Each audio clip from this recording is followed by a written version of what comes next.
Hello and a very warm welcome to Bharata First. I'm Frank Rausen Pereira. This is Frank Talk. And since you're here, I would like to thank you for your continued support. For those of you who haven't already subscribed, please like the video, subscribe, hit the bell icon, and then all notifications. Do follow our social media handles for all the latest updates, and you can also subscribe to our newsletter to get some incisive content. The Bharata First team runs a daily big picture quiz. Those who would like to participate may go through the description of the big picture video and participate in the quiz. Here are the UPI IDs for those of you who would like to come forward and contribute. A small contribution that you make will be a giant leap for us to keep bringing you this content. So do continue to show your love and support. All the information along with some must-see recommendations are in the description of this video. Kindly go through it. And now on to the program. The guest I have today needs no introduction. Her heart beats for Bharata, and she has been working tirelessly to make Bharatiyas aware about their glorious past and feel proud about where we come from. It is a pleasure to welcome on Frank Talk, author, satirist, and convener, Indic Academy, Shefali Vaidya.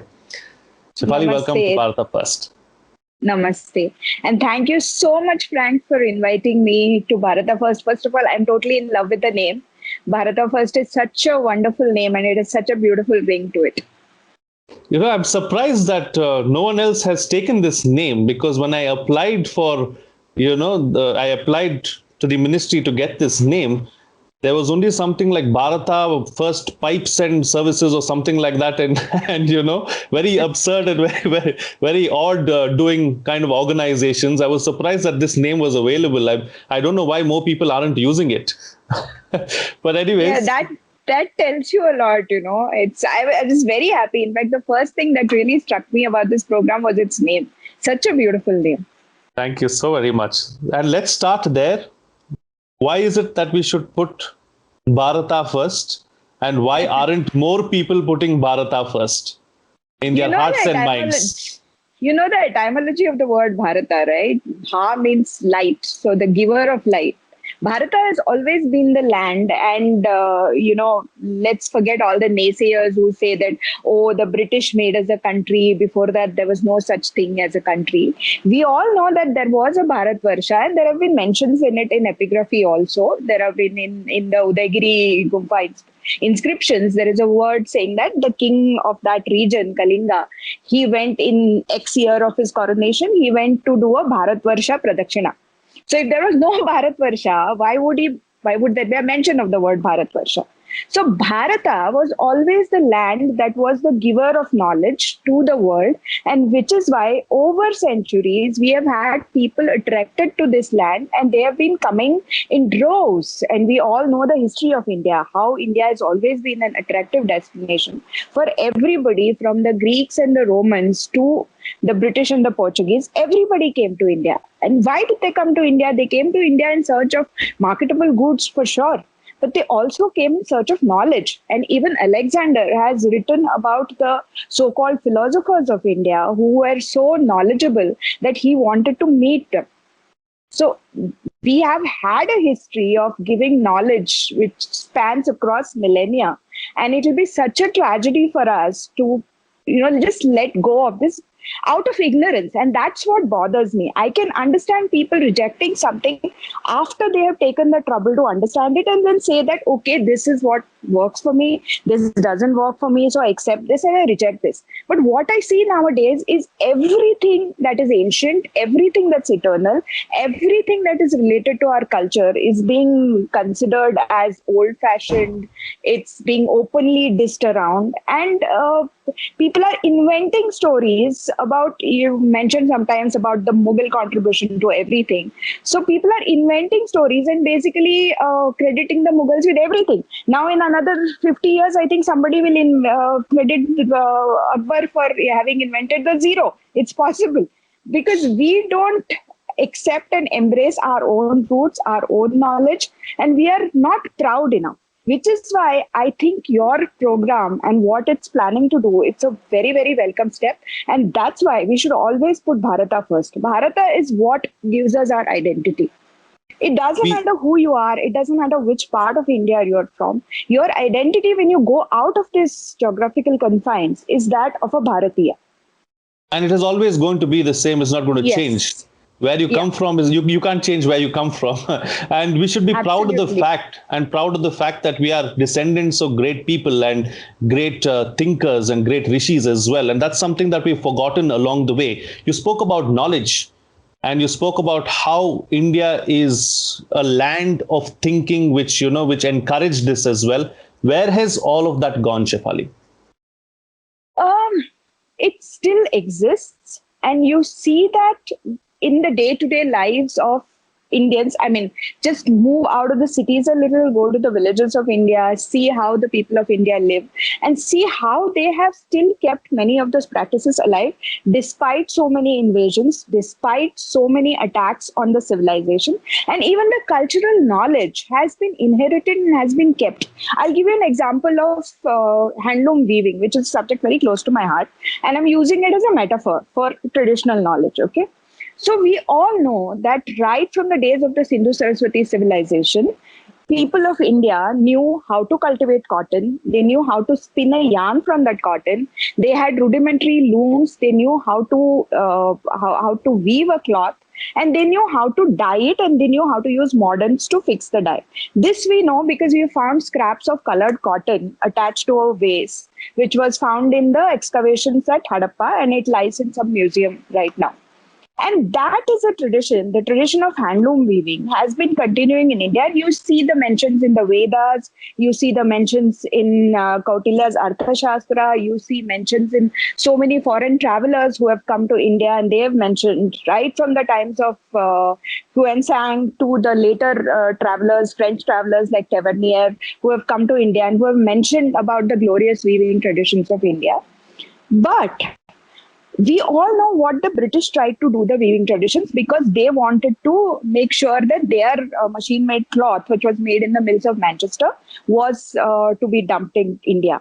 So, what they did was they took raw material from India and they made it so unviable for the Indian weavers to weave, and they completely killed an industry. Which is why even Viceroy, I think it was Hastings, who said that fields of India are bleached with the bones of India's dying weavers. This was a British guy saying that this is what our policies have done to it. Now, I want to use it as a metaphor because despite all this, you see the same patterns in India's handloom weaves today, even today, despite so many disruptions, despite so many conscious attacks and conscious attempts to destroy the craft totally, you will find the same motives that are being woven in Odisha even today that you will see on the clothes of the Buddha if you go to the caves of Ajanta and you see those cave paintings. These cave paintings date to 2nd century BCE. So more than 2000 ago, our ancestors had the same color combination, they had the same kind of patterns, they had the same technology even back then, which the world is even discovering even now. So when you're talking about slow fashion, when you're talking about sustainability, when you're talking about being good to Mother Earth, all this we already had. Things that were handmade, things that were slow, things that were beautiful, things that were handcrafted. So this eternal knowledge, it still exists despite so many disruptions. How did the disruptions happen? Because we know that there were so many attacks on India. And when attacks happened, brutal attacks happened, they destroyed universities like Nalanda, Vallabhi, Takshashila, and all of that. Knowledge was destroyed. Nalanda burned for 6 months. It had such a huge library. The whole library was so vast that it took them 6 months to burn the entire lot. And not only was knowledge burnt in form of books, even the monks and the teachers who were in Nalanda were killed. And Nalanda is again just an example. This happened across the board. This happened in Vallabhi. This happened in Takshashila. So you didn't have knowledge and you didn't have the people who imparted the knowledge. So there was a long break in this continuous transfer of knowledge. But despite that, people still kept the knowledge sacred. People still kept the manuscripts. They still tried to protect it as much as possible. And that is why, even in India's libraries today, we have so many manuscripts, but we don't have enough people to read them. We don't have enough people to interpret them. And that is why it's the whole manuscript mission is working on that. So there was a break in the knowledge. But despite that, if you go and see in the villages of India, across the board, if you see it in Tamil Nadu or you see it in Odisha or you go to Bengal, you'll see some practices which are very, very similar. These practices have been inherited by us right from the time of Sindhu Saraswati civilization. These are simple things like even in Goa, where I come from, when you sort of start something new or when you do your harvest puja, and it doesn't matter what people's religion is today, but they will still set out a little bit of that first harvest to the gods, to Mother Earth, to the gods in the sky. Why? Because that is something that is ingrained within us. That is the cultural knowledge that we have inherited for many, many millennia. So the knowledge Absolutely. still resides with us. But what has happened is, particularly in the last 70 years post independence, our school education has completely detached us from our roots. What we study in schools has got nothing to do with the way we live at home. And that includes yoga is not included in our curriculum. Now there are attempts being made, but for all these years when I was studying in a school in Goa, yoga was never taught to us, pranayama was never taught to us, meditation was never taught to us. Pretexts of Ayurveda, what you're talking about, eat healthy, vegan, natural diet, all of that is what we had, but it was never taught to us. Our glorious history was never taught to us. So the minute we take urban formal education, the first thing it tries to do is to cut us off from our roots. So in order to remain rooted, it's like people live in a very rooted way in whatever, in the way they cook, in the way they wear dresses, in the way they worship, in the way they build their houses. All of this, they have maintained some sanctity, some linkages with their roots. But what they study in school has got nothing to do with those values or principles. And that is very sad. And that saddens me as a parent also, because I have children who are 15-year-old now. And I see that what they're studying in school has got nothing to do with the kind of things that I'm trying to teach them at home, the kind of values that I'm trying to teach them, which are very Indian, which are very Bharatiya. Absolutely. I'll come back to education in just a bit, but continuing the discussion about what we were talking about and how you were speaking, you mentioned about how the villages, and if you go beyond the cities, we've seen the Indic values still there, and it has survived the onslaught of the invaders despite, being invaded Yes. for several years. If you Yes. compare this with what happened, say, in North America or in South America, they could not withstand this particular invasion. What is Yes. different about India? Why is it that we could withstand it? Because I the think Incas that and the is, Mayas, yes. there's no information about them now. There's nothing about them. So Yes. what was different with India? I was going to talk about this. I went to Peru a couple of years ago, and I went to all the Incan sites, and I went to the museums. And I realized that their culture is dead. It's just there in the museum as an exhibit. There's nothing, there's no linkage between the ancient Incan culture and the descendants of the Incas. They still look like the Incas because their genes are still the same, the people of Cusco.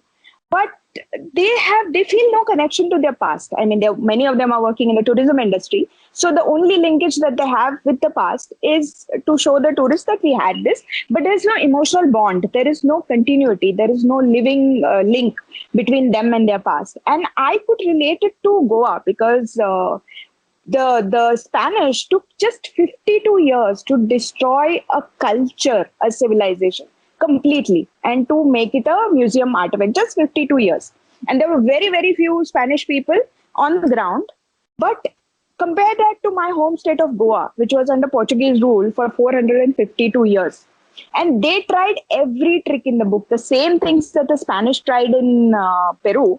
The Portuguese tried in Goa. They tried to convert by force. They tried to institute a court of inquisition. They destroyed temples. They did everything in Goa possibly that they could do it. But the people still held on to their past. They still held on to their practices. They still held on to their beliefs. And some may have changed the religion because they were forced to. But even today, if you see some of the practices among the Catholics of Goa today, you will find that they still have maintained their root with the culture. Like, for example, during the weddings, Before the wedding, even a Catholic bride is supposed to have a haldi ceremony like ceremony, which where instead of haldi, because haldi was disallowed, they came up with this thing of anointing the bride with coconut milk, and they still have that ceremony one day before that. So these are the tenuous linkages that people have with their culture, people have with their way of thinking, with their belief system. The gods they worship may have changed, and it has changed because of various reasons. But these linkages of the past have stayed. And why have they stayed? Because they meant something to the people. They Indians and people all over India, no matter how much they were forced to suffer under foreign rule, their linkages with their parent culture remained strong, and that is why Goa could not be a Peru. Goa still remained largely Hindu, and even the people who had converted to Catholicism in Goa, even after so many years, like for example, in my village, I come from a village called Kunkulim, where there was a first organized colonial revolt against the Portuguese by the whole people of Goa. And what is so special about this revolt is it happened in 1583, first of all. It was the first ever organized revolt against a colonial power. Secondly, there was no king leading it. There was no knight leading it. There was no one hero. It was the entire village, which basically decided that we are exploited, our religion, our culture is under attack, and we are going to defend ourselves. So they fought for almost 1583 was the last culmination of that event, but they fought for almost 5 years, and they did everything that nowadays is considered, non-cooperation. They refused to pay taxes. They did civil disobedience, which everybody credits Gandhi for this term. But the people of my village had tried it in the 1580s. They refused to let the Portuguese tax collectors into my village. And because of that, they paid a very heavy price. They were attacked again and again. The village was burnt again and again. And finally, there was one major assault where the chieftains who basically led that uprising, they were called by deceit by the Portuguese to a fort in Asolna. And they were all slaughtered. They were told that these are going to be peace talks, but they were called to the fort and they were slaughtered. And after that, their descendants were forced to convert. But even today, those people in my village, the descendants of those chieftains, they know the names of their chieftains, the original person who basically fought, and they respect it. And there is a lot of syncretic culture that is still going on. And every year there is a festival called Sutryo, where in my village there was a temple of the goddess Shanta Durga which had to be demolished, and the goddess was taken to a place called Fatarpa nearby. But every year, one day on Ranga Panchami, that palki, that palanquin, is brought to the original place, and everybody, all the descendants of those 12 chieftains, they take part in it. And some of them, there are no longer Hindus because all of them have converted, but they're practicing Catholics today. But even then, they participate in this Hindu festival, they use the same color, and they're very proud of that group lineage. They are very proud of their cultural lineage, which that link has not been broken at all. So that is why Indian culture is called Sanatana culture, because it is without a beginning and without an end. It has sustained many, many, many attacks. But despite that, the flow of the culture has continued to be with us. And there are many reasons of that. The most important reason is people learn to adapt because of whatever assaults that they had to face, but they never really gave up on their values and beliefs. So in many ways, I often give this example that our culture is like the water of the Ganga. Every moment, if you see the flow of Ganga in Rishikesh or Haridwar or everywhere, every minute the flow of water changes, right? If you hold the Ganga water in your hands, the next moment you're going to get different water because that water is already flown. But the flow still remains of the Ganga. Our culture is like that. It has continued to flow through many, many, many years. It has changed, but at the same time, it's eternal. And that flow of eternity, that will not change. Very well explained, very nicely put, Shefali. Let's talk about education now, because that's something that you brought up, and that's something very close to my heart and something that is very close to my wife's heart as well. And we at home, we also have a young child, but we do not send him to school. He's part of a online Gurukulam. So that's where he's learning about, the ancient Indian past. Wonderful. And so we stay rooted that way, and we try to get him rooted That's as well. wonderful. And So, let's talk about the education system and talk about Macaulay's role and why we've not been able to get past that despite so many years. And, after independence, it continues the education system. This particular system, even it was brought in by the British and it continues till 2021. Respective governments, whether it is the Congress, whether it is the BJP, I mean, I don't usually like to speak about politics, but respective governments have not done much about this and not really changed the root of the issue. You spoke about the root. The root has not been touched at all. Yes.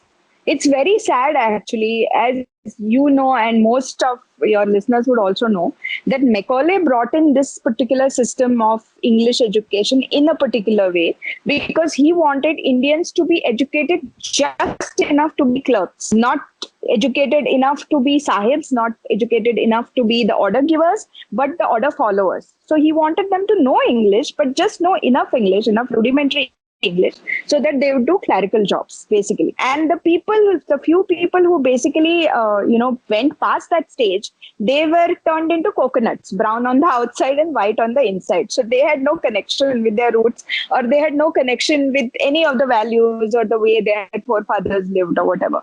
But the sad part is Macaulay was very, very successful in what he did. You have to give credit to him. But the sad part is, in 1947, when we got independence, all the power was in the hands of people who were more Macaulayite than Macaulay, unfortunately. So that is why nobody really, it's not that nobody thought of changing it. They deliberately wanted to keep the children of India away from the knowledge of their glorious past. So everything was designed to deliberately cut people off from their roots. So they had an option at that point of time to include yoga or pranayam, or these are all good practices. Okay, the entire world is adopting them. They are not specific to a religion, even though they are gifts of Sanatana Dharma to the world. But the entire world is embracing these practices. They're saying that yoga is good for everybody, meditation is good for everybody.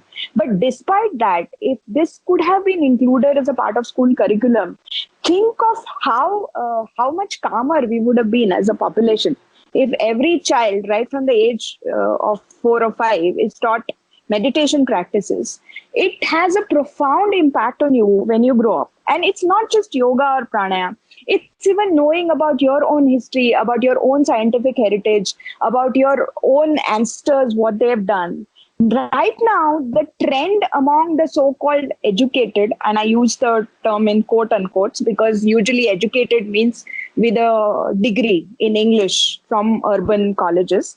The trend there is to diss everything that is Indian and that is connected. So even though there is proof that plastic surgery existed in India, even though foreign plastic surgeons and scientists accept that because it's been documented, even though there has been a documented incident which has been documented by the British during Maratha rule of Navi, of a barber, he stitched somebody's nose, a soldier's nose, and this whole experiment was documented, and you can find documentary proof of that.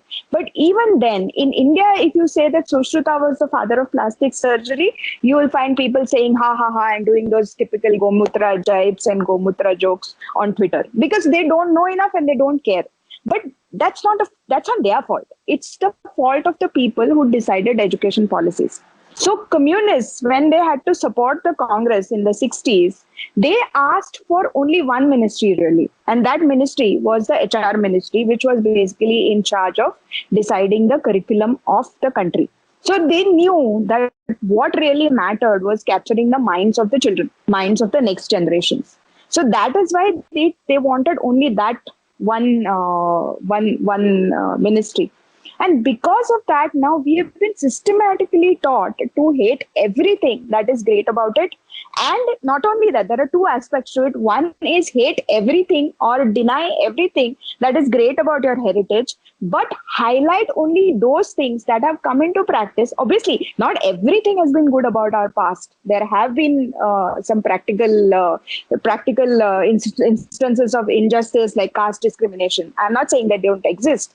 But the whole outlook has been in the education policy is to deny everything that's great about us, but highlight everything that has been bad about us. So yoga oh, that's universal, you don't need to study that. Ayurveda, oh, that's unscientific, let's not even talk about it. But caste, that's uniquely Indian. Sati, that's uniquely Indian. That is the sort of history and that is the sort of things that we have been taught. Now I'll come to your next part, which you said that why have so many governments not tried to change anything? The Vajpayee government did try to change things, and the furor, that the kind of outrage that was ensued after that, and they were accused of saffronization and of big terms like that.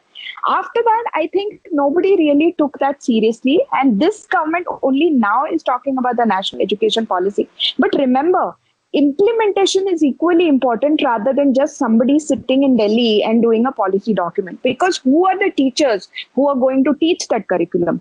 Who are the people who are going to take that curriculum to the basic primary school in a village? Are they equipped to teach it? Somebody sitting in Delhi and some educationist writing a policy is a different thing. And it getting implemented, and for the children to actually understand it, it's a different thing. So there are many steps in the implementation, in the policy formation and the implementation. And that, unless that is streamlined, you're not going to see any radical changes. And also, once that is streamlined, see, the teachers who have been teaching for 20, 25 years, even 15 years, 10 years, they also have been taught in a certain way to teach. So you have to first make them unlearn everything that they've learned, learn new things, and only then they can impart it to the children, right? So there are many steps in this thing. So while I see good intent in national education policy, and there are several things in the policy documents which are good, which are at least looking like they have paid some attention to glorious traditions, Indic traditions, and Indic knowledge systems. A lot depends on the implementation of it, unfortunately. And even if it is implemented correctly, you will see the results only in another 15 years, because the other side has had 70 years of a head start. And they control the institutions, they control largely the academia, especially the higher education institutions. So to have that kind of change, you have to raise an entire generation who thinks differently, who will go and do their graduation, who will go and do their post-graduation, who will get their PhDs, and who will get into these institutions. So change doesn't happen overnight. It's kind of like, in 2014, if you take the metaphor of India as a bus, it's a rickety bus that's been going on for 70 years. It's been going at a steady speed of 30 and never going in top gear or whatever. And it's progressively, nobody has taken it for servicing. Nobody's really cared for that bus. It's just been going. So in 2014, the passengers decided that, oh, this bus has been not cared for. So we need a good driver. We need to change the driver. So they changed the driver. But the bus remained the same. No, the engine of the bus is the same. The bus ka structure is the same. So the driver, even though it's an extremely skilled driver and he's sitting at the driving wheel, he has to take the bus to the servicing center first, and to make sure that the bus is capable of taking that speed. So change will happen. I'm an optimistic person by nature, and I'm hoping that this new education policy in another 10 years could produce some far-reaching changes in the way the children of India think, in the way the future generations think. But it's going to be a very slow and a very agonizing process, unfortunately. Let's see how it is implemented, because that is what is going to be key. We'll wait and see. Yes. And we'll continue to see how that actually, progresses. Another aspect that I wanted to speak to you about, the word Indic Renaissance is used a lot these days without many people actually knowing what it is. Yeah. And who better to understand this term than you? It's not so much Indic Renaissance. I mean, it's a term. It's a catchy term for maybe to appeal to the woke youngsters. It sounds cool, but it's basically going back to the roots and trying to understand how our ancestors lived, and to see whether the timelessness of the practices that they followed, is it still going to help us in the future? Because no culture is going to survive unless it has relevance for the future. I think Sai Deepak has also said it, that the past is already gone. But you need to understand the past, and you need to understand there are many things in the past that you can carry forward. And those things are timeless, and those things you can take with you in the future. And at the same time, there may be some things in your past which no longer are valid. So you just leave them behind and you move ahead in terms of technological advances. That's how cultures move ahead. So basically what we need to understand is our ancestors lived in a certain way. They were very close to nature.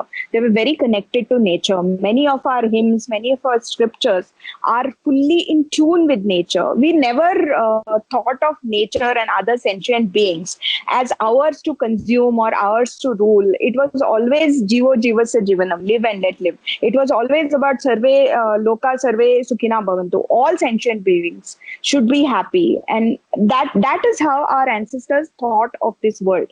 If we could somehow hold on to this thought and take it to the future, and that is the way everybody is going towards in the future, because everybody at least the thinking people realize that this kind of indiscriminate consumerism is not really going to help us in the future. It's going to be about slow fashion, it's going to be about slow consumption, it's going to be about vegetarianism, it's going to be about looking inwards, it's going to be about meditation, it's going to be about many of the practices that our ancestors practiced on a daily basis. And that is something, that is what, when we talk about India being Vishwaguru or the Indic Renaissance, that is really what we should be talking about. The goodness of the way of life that our ancestors practiced and they preached. They didn't just preach it, they practiced it also. For example, each time I grow a lot of my vegetables at home. And my journey has been towards vegetarianism because I see the love and I see the joy that I get in trying to grow that one bindi. I have the luxury because I have a little bit of garden. I am not saying that everybody has that, but I'm saying that I do have that luxury. But when I grow that one bindi, it takes 3 months for me to do that. But when I do that and when I cook that bindi mindfully, that 1 or 2 bindis, the kind of joy that I get, the kind of emotional involvement I have with that food is very different from if I go to a supermarket and just buy whatever I can buy and then come home and ask somebody else to cook it. So this mindfulness, this beauty that we have in our own culture, and we have it in our dances, we have it in our art, we have it in our music, we have it in our literature. Ours was a very, very evolved civilization which had a scientific temper. It respected nature. It knew how to coexist with nature. And all of these are practices that we need to, these are eternal practices. And these are the practices that we need to study first and understand ourselves as custodians of this heritage. And then we need to pass this on to our future generation. That is what Indic Renaissance is all about, in simple terms, going back to the way our ancestors lived. I mean, you talk about being eco-friendly. And our ancestors knew how to eat on a plantain leaf, which is healthy and which is also, it also detoxifies you. Our ancestors knew how to make plates out of, pattals, out of leaves and eat from them. So now you have some Dutch university which basically presses those leaves together and it makes those pattals, and they tell them that this is the first ever experiment in eco-friendly plates. These are disposable plates that you can throw anywhere. And we have been doing it even now in India, in villages, you still have the same pattals, right? But the sad part is now you see even in the villages of India, people moving to thermocol plates, and you have some Dutch university which tells us that, hey, yours was a great way, but we are taking it, we are appropriating it, and we are saying that it's ours. So Indic Renaissance is about all that. Indic Renaissance is about emphasizing the timelessness and eternal features of our civilization and saying that this knowledge is valuable, this knowledge is timeless, and this knowledge is going to help us in the future. Absolutely. There's so many other things that I want to talk to you about, the free temple movement, and then, textiles and handlooms that are so close to your heart. I'm going to leave that for another day because that gives us another opportunity to sit down like this and have another Definitely. chat as well. And we can talk, because I want to talk about it at length. I don't want to hurry into these aspects. But before I let you go, a word that you would like to give out to young Bharatiyas and others as well, how and why they should feel proud about Bharata and how they can take this entire Indic movement forward. I think our culture is very, very cool. And I'm not saying it just because I was born as an Indian, but I see these pretexts when I start to live like that.